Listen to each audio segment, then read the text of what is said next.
If you haven't experienced something yourself, can you truly and deeply be able to empathize and help someone through that? For example, if you've never experienced the pain and challenge of addiction, can you help someone overcome addiction?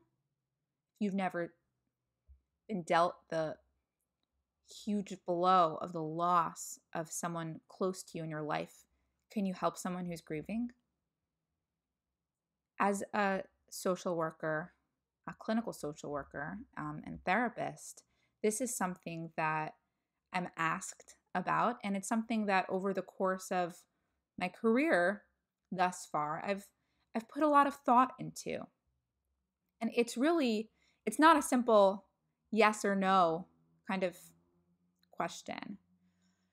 So just before I dive in with my own strong opinions about it, because as you will learn about me, if you choose to continue with this fun podcast journey, I do have some pretty strong opinions. But before we get into that, let's kind of go through some of the pros and cons. So the pros, I think a lot of people could list off. If you've been through something, you can understand the experience in a way that is really unique. You could say, oh yeah, I've been an addict. I know what it's like. I've been through the recovery process. I know how hard that could be. I know how lonely it could feel. I know how hard it could be to be hanging out with friends and not be able to have that drink and everyone else is drinking, right? There's a lot of that really hands-on knowledge to be able to empathize, which can be very validating. Also, you can be an amazing example, right? Like, wow, this therapist lost a loved one and look how successful he is. I feel like, wow, even though I'm right now in the depth of my loss and dealing with it, he's a positive example of how I can move forward. Okay, so I think that any of us can sit around talking about why it's great when someone has gone through something to be able to then help other people. I want to take a minute and talk about the con side of it. So you'll hear me talk about this a lot. In social work training and in therapy training, we talk a lot about boundaries. We talk a lot about how to make the distinction between, hey, this is me and that's my client. These are my problems. Those are my client's problems. I am going home, getting in my car. End of the day, I'm walking into my own house and I'm leaving everyone's stuff in the car or leaving it in the office. Tomorrow when I go in, I'll pick back up where I left off. So those boundaries are something that constantly take work because it's natural to not have those boundaries. And so there's a lot of conscious effort that goes into maintaining them. When you've been through something, really, really deep something, and now you're working with individuals who are going through that same thing, it can be a little challenging to continue to have that good distinction of like you versus me, your struggle versus my struggle, my pain, your pain, right? Especially let's say you've lost a parent and now you're working with a client who's lost a parent. It can be really challenging to hold back from maybe saying, I know how you feel, because that's really not helpful most of the time, because to really over identify or say, I know how you feel can be really invalidating because you never really know how anyone feels. And so that's just like a micro example of how you could end up basically projecting your own experience onto your client, right? Let's go back to the substance abuse.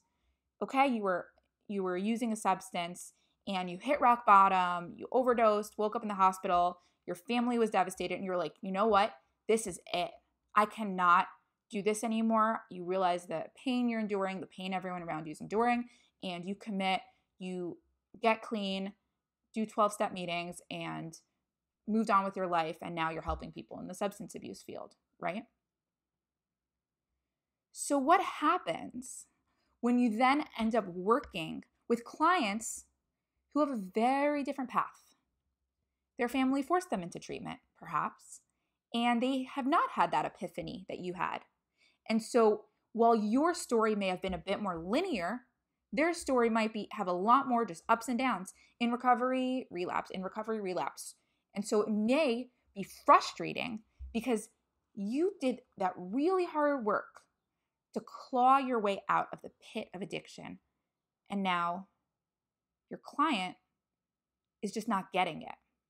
And so in a certain way, having had been through it, there's an even stronger feeling, and it could be more challenging to take a deep breath and let that person's stuff be their stuff and your stuff be your stuff. So I think that also you may rely too much on your own story versus just really trying to understand the client's story. So I think that, we can really delve into both sides of it, but I just kind of wanted to give some background before I share my thoughts and feelings about it. For me, I entered the field really young, before I even got to truly experience adulthood and life and the pain that comes along with life. And I had a lot of insecurities at first.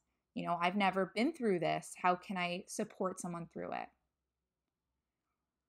And as I grew professionally, I really learned how to just empathize and be able to create a vision in my mind to try to get into the mindset and the feeling of the individual I was working with.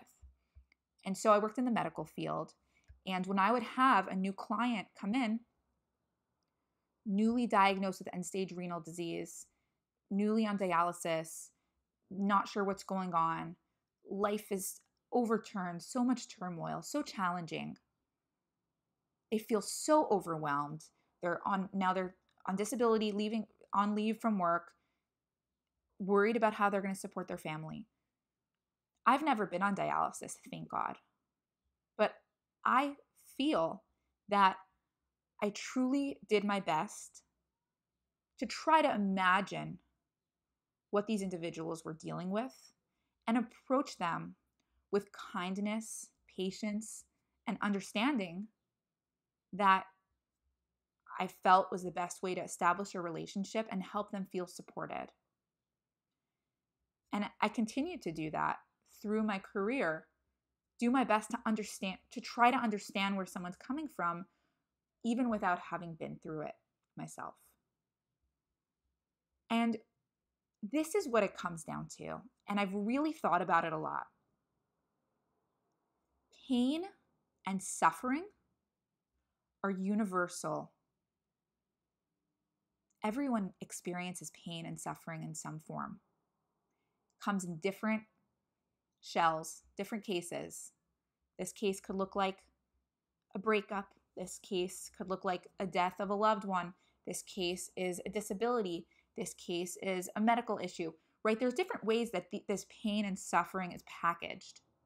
But at the heart of it is that universal experience of pain.